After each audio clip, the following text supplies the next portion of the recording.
Welcome back to the Business Academy podcast. Ethan Dahmer here with the Business Academy, joined by TBA rockstar and legend, Dr. Brian Dahmer. And we're going to be helping you build freedom in practice that's staff-driven and grows with or without you there. Our goal is to create a legacy practice for you, your team, your community, and for your family. And I am here with Dr. Brian Dahmer out here in Florida, and one of our top, most legendary chiropractic doctors here to share tips on what it means to reach what we call phase 2 in practice, where you no longer have to be in the practice. You can just work on it at your leisure and have freedom and flexibility to do what you please in life with those that are important with you. So Dr. Brian Dahmer, thanks for joining us. Hey, I hope I can live up to that intro there, Ethan. I'm excited to be here. This is going to be a fun conversation. Yeah, I'm pumped. I love talking about this stuff. Absolutely. Well, let's talk first about your story and practice a bit. You're out here in Spring Hill, Florida. You have multiple practices, but dial us back to some of the beginning stages. What's the story for Family Chiropractic Center for Wellness? Sure. When I first got out, I bought one of my father's practices, and it was in a depressed area, low-income area. There was a doctor there, day trading in the back. He was an accountant and then became a chiropractor. Really had no passion. And I had to make a decision. I either went to Tampa, a more affluent area, or I make this work. And my father had built it in 1981, so I went in there in '06. And I said, you know what, I'm going to do it. It's not where you are, it's who you are. And I fired the doctor that was there, and I immediately just jumped out in the community and met as many people as I could. I never ate lunch in my practice because I can't meet people that way. And I figured the more people I introduced to chiropractic and the benefits of what it can do in their life and for their family, the more people that I would just turn on, engage, and then get referrals. That's such a good point for all the listeners that tune into our podcast that are new grads or even in school right now or just opening up practice for the first time. That's such a good bumper sticker to stick on your battle plan every day when you're first in practice, right? Don't ever eat lunch by yourself because you can't meet anybody that way. Absolutely. And it's worth the $10, $15 that you spend. So many docs are like, I'm above that. I just graduated. I'm a doctor. I'm not going to go and do a health screening. It's all how you look at it. I mean, I look at it as I'm a teacher. And I want to help people, and I have to educate and ask questions and get to know people in order to help them. And if I'm not engaging and I think that I'm putting myself above their needs and not a good listener, how am I ever going to reach people? You can't be arrogant. You have to be just willing to serve. Willing to serve. Well, speaking of which, I want to thank you again for being willing to serve the chiropractic community and our TBA clients today. Sure. It's a Tuesday afternoon. Your practices are humming right now, seeing patients, hundreds of patients today. We're here. I'm in Florida attire right now. Yeah, that's like right. We're going to go on a boat. You got yourself a boat. I mean, we're here in the middle of an afternoon just chatting with each other and doing a podcast. How do you get to the point where it's the middle of summer, your practices are cranking, and you're here having a conversation today versus having to slave away in your practice treating patients? Sure. There's so many things that I wanted to accomplish, but I couldn't because I was always in, the practice, seeing, on average, 340 people a week. Many days I'd start at 7:15 in the morning, and I would go till 6:30 at night. At lunch, maybe have a couple of attorney lunches, knock out some notes, do a deposition, and then come home to my 4 kids and be exhausted. And there was never any time for continuing education, never any time to expand my services, to write contracts, buy real estate, do the things that I wanted to do to grow. And it was just spread so thin. And so I said, I love treating people, but I can treat more people effectively with a team. And by getting out of the trenches, I can always go and adjust. And I do. I go once a month. I adjust these tough cases. I enjoy it. And I'm actually here training today. Master closer I'm taking because I want to perfect my skills, on the new staff coming in and being able to teach them. I just took a course, MUA, manipulation under anesthesia, for the last 4 days. And so now I'm taking cases that have hit a plateau, and we're working with a team of doctors, anesthesiologists, putting the patient underneath anesthesia so we can actually just get over that progress, get more progress without having surgery. So it's those type of things that you're able to do once you're out working on your practice, not in it. That's so cool. So now we fast forward over the years, and you don't just have your one practice in Hudson. You have a practice in Hudson, Spring Hill, Brooksville, and Homosassa. So, and again, you're not bouncing between every one of those practices treating Mondays and Tuesdays in Brooksville, Wednesdays in Homosassa. You have how many practitioners now? I just hired my 6th doctor, and we have 2 nurse practitioners and a medical director. Unbelievable. And then for those that are, we've interviewed a lot of other TBA doctors that have brought on providers, right? Sure. And they've shared tips and things that they did both logistically with their systems, but also with their mindset on how to let go of the treating process. A lot of doctors have been treating their patients for 15, 20, 25 years themselves, and maybe they've been burned in the past by an associate doctor, or they've never even tried, and they just can't imagine somebody else could give that level of care to their patients. How have you been able to succeed with that with your providers? Ethan, if you don't have the mindset of a big vision that everybody can do it just as good as you or better, you'll never scale. You cannot have a personality-driven practice. If I want Dr. Dahmer chiropractic on all my practices, I'm going to get spread thin, and I can only go so far. Right. But if I want family chiropractic centers for wellness, and each doctor buys into my vision when they come on the team, we can scale limitless. You know what I mean? So that's the key. How many people do I want to help? I mean, I'm killing myself seeing 300 a week. Now we see 1,100 a week.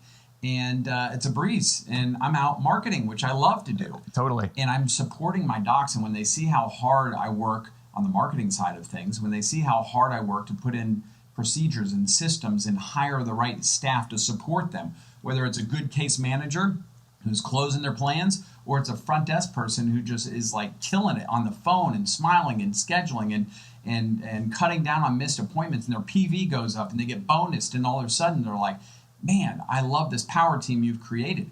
And they're so happy because they're making good money. They're coming to work Monday through Friday, sometimes Saturday, but they go home and turn it off.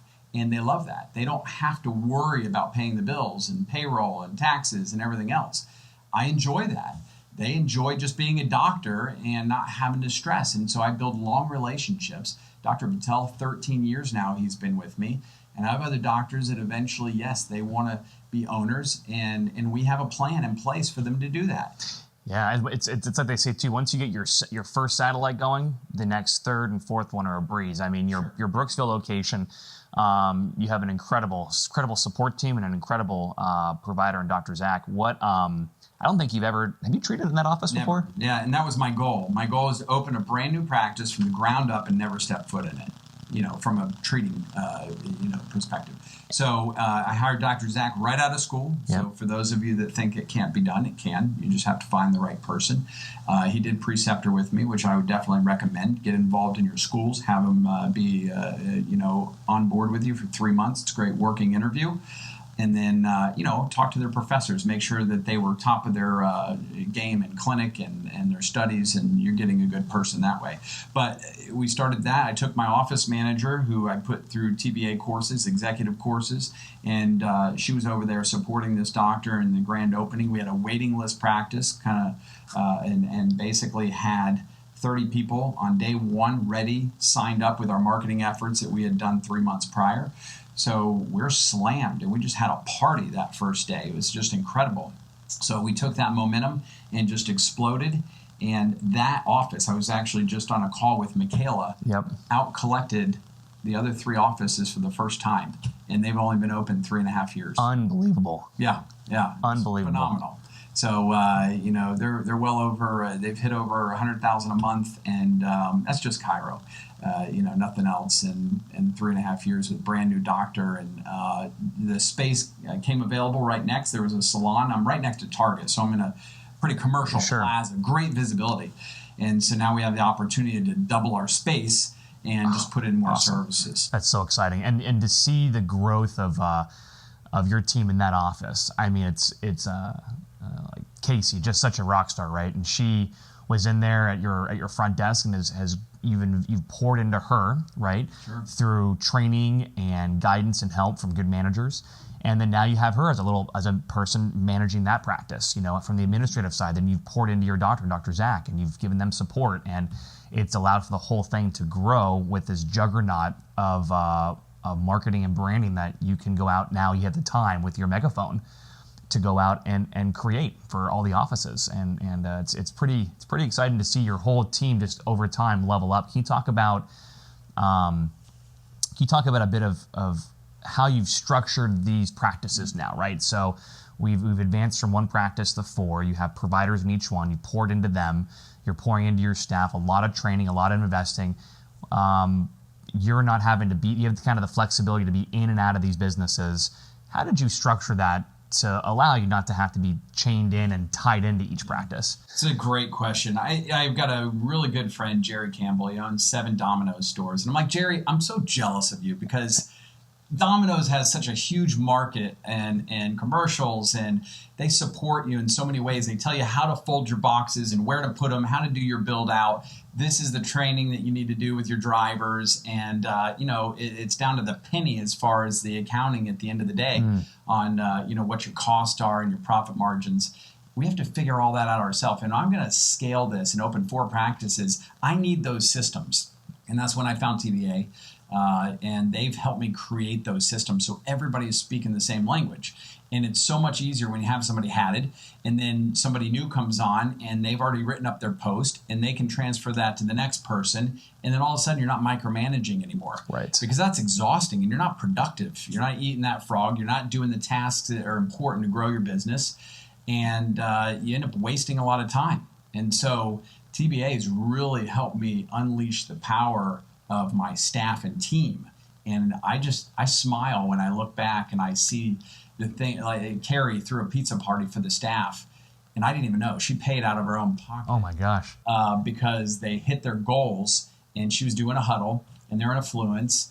And all of a sudden, she throws this pizza party. I'm like, that is so cool. She took the initiative to do that and is motivating her team. And I didn't have to do any of that. I'm focused on, buying the next commercial building and expanding our physical therapy department while she's over here crushing the chiro side of things. So it's really been about documenting the hat or the role, and then it's replicatable systems that your team, and I would argue that your team is the ones who are putting that domino style system in place in your offices. I mean, so they're building it, then they're transferring it to everybody else, and then when the next wave of team members come on board, it's just a duplicatable, documented system that works back from scripting to flow to roles and responsibilities. It's pretty cool. The other thing that I've changed is how I hire people. I don't just find the cheapest, $10, $12 an hour person. I want the $20 an hour person who wants to make this a career. And so, and then I make sure that I align long-term in the future with this person so that the training and time and effort I'm putting into them is there. Turnover kills you. I have one of my competitors down the street who fires people every 2 years, and he's just known to be that fear-driven manager that comes in and lays the hammer down. You do something wrong, you're out, and everybody just walks on eggshells. And I don't believe in that approach. I believe in recognition. I believe in good communication and everybody having an aligned vision, and we're all working hard towards the same goal, and everybody benefits, and they know that they're going to get paid really well, bonus out as they work as a team. And so that's just really helped me get to that next level. That's awesome. Big thing that you and your team, I should say, implemented really successfully over the last couple of years is dialing in your practice scoreboard, dialing in the key performance metrics and statistics for all the different positions in your practices, goal setting, and then putting in structured huddles and battle plans. Can you talk a bit about the value that your managers have provided the business by implementing a system of key performance metrics and scoreboards in each office? It's essential. I mean, let's talk about coming out of COVID, right? You have to know your numbers, and you have to recognize red flags and things that are dropping and correct them immediately, not a month later, a day later, a week later, and start making that course correction, tiny course corrections. You survive things like COVID. And if you ignore it and you don't know your numbers and you don't know your final valuable products of each of your key staff and their posts, then all of a sudden it's the Titanic and you're hitting that iceberg and you're just coming crashing down, and you're blaming it on the environment around you when really it was you not course correcting, and recognizing that. So we have huddles every morning, and we have managers meetings and team meetings at each office every single week. And then we have meetings as a company once a week on Zoom. and then in person, every other month. And it's important to discuss these things and then talk about solutions and have each team member say, okay, this stat's down. How are you going to give me 3 ways you're going to course correct this? That's so important. And if you're not doing that, that's a basic thing that you have to implement like yesterday if you want to grow, because you can't be there at all times and things will crumble. It happened in my own family. I watched one of my family members try to scale like that, and he got big really fast and then went bankrupt. Wow. Mm-hmm. So very important to pay attention to that and have the structure and the foundation, because if you don't have the foundation, you're going to be under a lot of stress. I can imagine. That makes total sense. And when you're doing this, it's interesting. You mentioned COVID. Here we are about a little over a year since our COVID anniversary, if you would, when the whole world turned upside down. I remember we were talking on the phone March and April of last year, and chiropractic and almost every economic industry took a dip, and some took a dip forever and closed their doors. Some chiropractors, unfortunately, are still recovering. Some, unfortunately, had to close their doors. And maybe some of those that are listening, are trying to get on their feet again, right? You guys bounced back relatively quickly. I mean, it was a matter of a couple weeks. Help us understand a bit of what that process looked like. A lot of uncertainty. Sure. No one quite knew what to do. You guys acted fast. You implemented strategy. You sought help. You got advice, and then there was no lag of time before you guys were going to get the ball rolling right away and serve your community. Can you talk a bit about what that journey looked like, bouncing out of COVID and ever since? Sure. So right when we heard that we could possibly be closed down, we started to immediately jump on with our lobbyist and get the governor to make sure we were essential. Once we found out that chiropractic was essential, we got on the radio, we got on Facebook Live, and we let people know the last thing we want you to do if you have back pain is go to a hospital where sick people are. We want you to come to a private practice where it's safe. And here's how we're changing our procedures to make you safe. And boom, boom, boom. Our waiting room is your car now. We'll text you when your room is ready, that type of thing. Make them feel comfortable.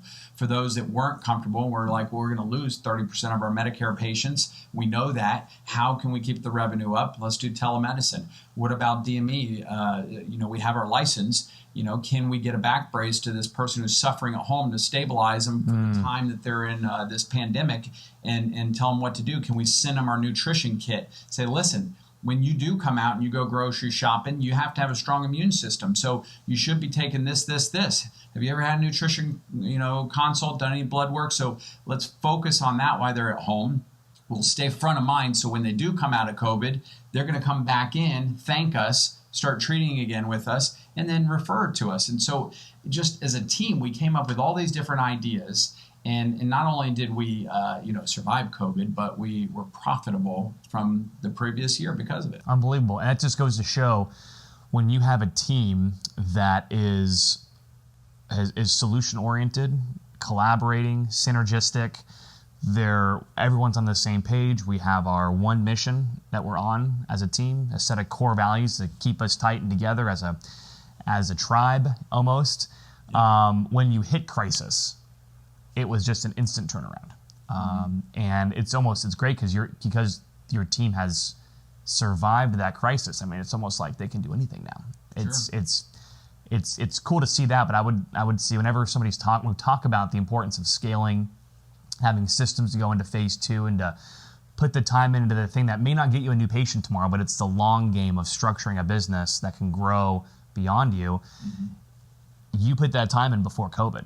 You put the investment into that part of your business before COVID. So when COVID hit, your team was ready, willing to handle any disaster or crisis, and you guys handled it with flying colors and have had, again, a more profitable year and have had highest evers and personal records in every one of your practices ever since. In the end of the year, we still had our Christmas party. I still gave out Christmas bonuses to everybody, and we added health care for all of our employees and increased our employee package and benefits. That's so awesome. That's so cool. I think that you have to what's the word I'm looking for? Pour into your team and show them your care, just like your patients. People don't know how much they don't care how much you know until they know how much you care, and that goes for your staff as well. If they'll see right through somebody who's greedy and in it for the money or the wrong reasons, or using them as a stepping stone, And the staff absolutely have to be a part of your purpose and vision. One of the things that we did to really have our staff own that is we let them choose a charity or an organization that they wanted to donate money to at the end of the year. And so part of our profits went to these charities, and we let them present it. And so they got to pick the charity, they got to present it, and just change lives. There was tears. There was some cancer families that were touched from Cindy at the Hudson office, and it moved me as well just to see what they're passionate about. And helping. And it was just kind of a win-win, you know what I mean? We got good PR, and that was the whole purpose of doing it. But still, people see that you're out trying to help the community, and give back some of your profits to the community, because we don't have to do that. We could just keep the profits and just put that back into a building or something, a new piece of equipment, this, that. But, it's a giver's gain philosophy. Yes. So if you give, you're going to get back in other ways. That's so true. So speaking of which, you poured into your doctors. You made the move a few years ago to go fully phase 2. So we say here at the Business Academy, phase 1 is when you're growing the practice based on you having to treat patients and you managing the business every single day. Phase 2 is when you are no longer treating or treating minimally based on your flexibility of your time. And you have a team managing your business and helping it grow. So when you moved to phase 2, I remember talking to your wonderful wife, Marie, and she texted you and she goes, "It's been about a month since Dr. Brian hasn't treated, but I think you need to give him a call because I don't think he knows what to do with his time anymore." And but you had this amazing freedom you never had in practice throughout the week. And I'm not gonna lie, I was lost for a couple of months, and honestly, I didn't like it because I'm like, what's my purpose now? Sometimes you go in and you get praise from patients. Oh, the adjustment was great. I feel better. I only want to see you, and this and that. All of a sudden, you're not getting all these compliments and praise, and you're working on your business, but nobody's saying, "Great job, Doc." You know what I mean? Right. And it's just a lot of work that goes on. I'm sitting behind a computer. I'm like, this isn't me. I can't do this. But when I sat down, started writing out my new executive goals, and then how we can help more people, and speaking and the commercials and training the staff. And then I still treat once a month and just going back to school and learning new things. And so then I started to get excited about it, and being a better father, a better husband. I mean, I was seeing patients at 7:15 in the morning. So I was up before anybody and to work, and I missed a lot of things. Now I wake up, go for a run. I juice in the morning with my wife. And then I'll take the kids to school, have conversations with them. I have a 30-minute meditation time and pray, read, and then I start my day. And it's just such a better start to my day than just rushing out and missing all that personal development time, because you don't always get that. That's good. So that's a really good point. That personal development time, you've been able to create flexibility for yourself, which is only going to pour more gas in the fire for your growth and expansion, both professionally and personally. But tell us about, obviously the daily things. You can take your kids to school and you can have that father time, which is so important. But what were some of the things you were able to do with your kids ever since moving into phase 2 of the Business Academy? I coached my son's baseball team, which I always got off work too late. My last patient was at 6 o'clock, 6:30. If I'm lucky, I was wrapping up. Sometimes I wasn't home till 8 o'clock at night. I mean, practice for baseball's, 5 o'clock, 4:30. So I was able to coach for the first time. He's 7 years old, and it was just exciting to be a part of that. I served more in my church than I've ever served before. I became president of a B&I group. I just have done a lot of things that I was always like, I can't, missing seminars. And it was just such a struggle to close my practice down to go to some seminar on a Thursday, Friday, Saturday, Sunday. Now it's no big deal. Right. I just put it in the schedule. And then get to learn new things that way. So that part is just, priceless. Yeah, we're definitely here to deliver that to that's the lifestyle we feel every chiropractor not only should live, but also deserve because of the work that they do. They pour out so much of themselves to their community and to their patients, and even a lot of them with their staff. But they don't ever have time at the end of the day for themselves and for those that are most important to them. And so it's our mission to help every practice owner in the industry to build a practice that doesn't rely on them, that doesn't have to have a ball and chain hooked to their ankle every single day, 60 hours a week, and they can build a legacy practice that it lives beyond them, right? And that gives them the freedom and the flexibility to do the things you're talking about, what you've done and you're doing, and can serve in bigger and better ways, and can do it with however they want to do it. And that's what I think chiropractic and chiropractors deserve, with the decades of fight and push and service they've given. Now it's time that they build a practice that can serve them. I always tell patients, if you don't help yourself, especially, the mom's usually the first one to come in. Yep. She's in charge of the family's health. The guys wait, we got to be dying. Right? We're on all fours. But she'll come in and she's just like, I don't know if I have time to commit to this. And it's really not that bad. And I look her in the face and I say, if you don't help yourself, you can't help anybody else in your family. And do not wait until you're on your back and you're in a crisis. I said, you have to make a decision now to make your health a priority. And the same thing with you docs that are facing burnout, or your bodies are breaking down and you're not taking care of yourself. You're not getting good sleep or exercising or eating healthy. Maybe you're a little overweight, and you feel conflicted because you're telling patients to do things that you're not doing personally. And you have the same excuse. I don't have time. I'm running a practice. I have this. I have that.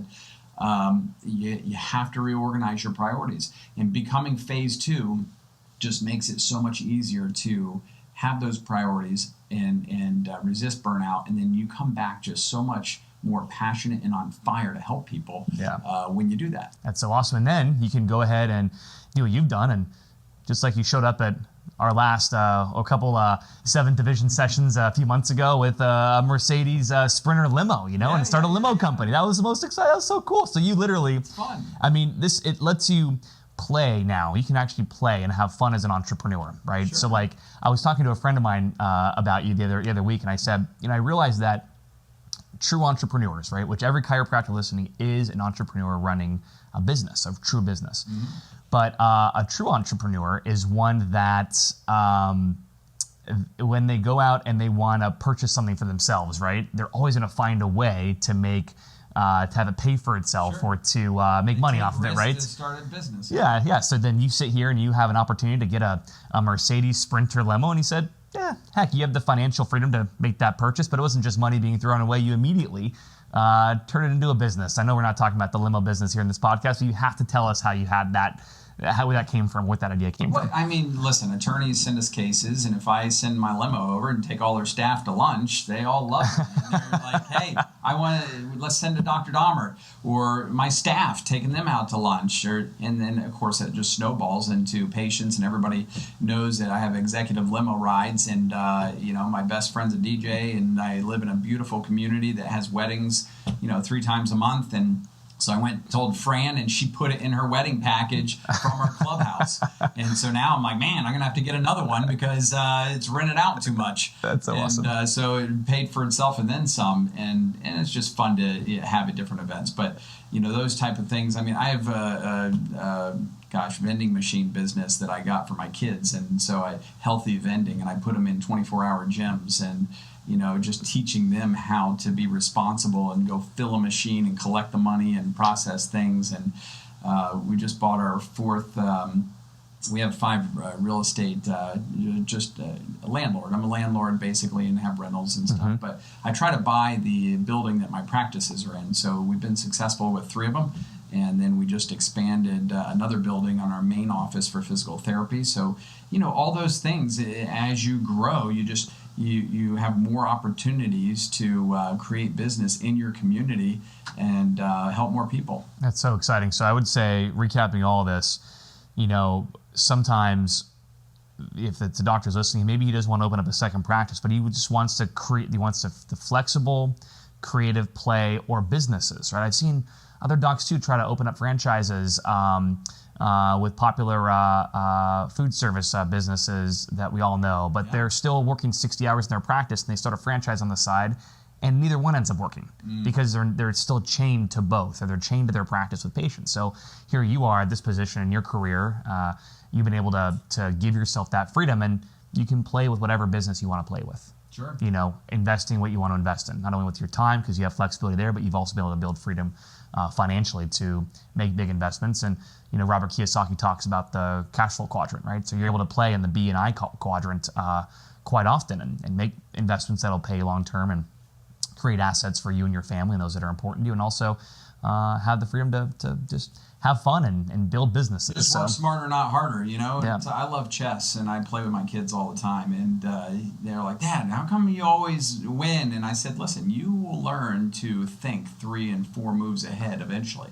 But right now, all you see is what's in front of you, and you're not looking at that next move, 3 and 4 moves ahead. So until you learn how to do that, then you're always just going to be stuck with what's in front of you. That's right. And it's so important to learn that game, and the better you get at that game, then just the more opportunities come about, and then when they do, you grab them and you run with them. And so surrounding yourself, I'd say one of the best things I love coming to the 7th Division is meeting other guys that are way more successful than me. I mean, the training that I just took, the chiropractor there owns surgery centers, and he's got 15 offices, and his dad's a DO, and just he's 10 years older than me, and he's telling me stories and things that he did, and things that were headaches, things that were successful. And I was like pen and paper trying to ask the most important question I could to get nuggets from him, because not every day you get to speak to somebody like that. So true. And so it's just important to get out there, network, get in groups that are masterminding, and I learn something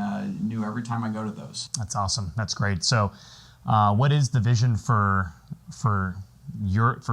Family Center for Wellness, and obviously you have Advanced Integrated Medicine as well, AIM. Sure. You have a number of these healthcare practices. What's the big vision now? You have these other businesses you're having fun with, and you have all this. What does it look like 5-10 years from now? The goal is to create a legacy and have it run better even when I'm gone. And if I die tomorrow, then the vision and the practices will thrive, and they'll continue to grow. My daughter just is graduating Friday, and she got in for a doctorate of physical therapy program, and that's one of the reasons I'm buying this building that was 5,600 square feet, to create a full-fledged physical therapy, weight loss, have a juice bar up front. I have an extra aerobics room that I'm going to make my boardroom just for like a think tank. Yeah. And just have really cool, trendy, glass digital boards. We can write best ideas on, marketing, community events, and just, really strategically plan with our leadership team. So things like that. It's just all of a sudden it becomes fun. It's like, man, what can we do next in our community? So, I definitely am going to continue to open offices. I think what we're going to do is change our model and buy offices that are struggling, and we're going to put key people in there, turn them around, and expand that way, and keep heading towards Tampa, and just with that model of helping people get out of pain naturally without addictive drugs and surgery. I love that. Yeah. Beautiful. It's a beautiful vision. With that being said, it's an honor having you as part of the Business Academy family. We're always mine, Ethan. It's always a pleasure to be able to serve you and your team. Absolutely. Yep. Thanks for having me. You're welcome. Absolutely. So, guys, with that being said, we'll wrap up today's podcast. Listen, freedom is not that far away. It's one step at a time. With the Business Academy, we can help you, give you the tools and the direction you need to get there. And we're looking forward to seeing you on our next podcast, the Business Academy podcast, helping create a staff-driven practice that grows with or without you even having to be there, building a legacy practice for you and those that are most important for you. We'll see you on the next one, guys. Dr. Brian Dahmer. Hey. Thank you for your time. Thanks, Ethan. Awesome, guys. See you in the next one, guys. Take care. All right. Bye.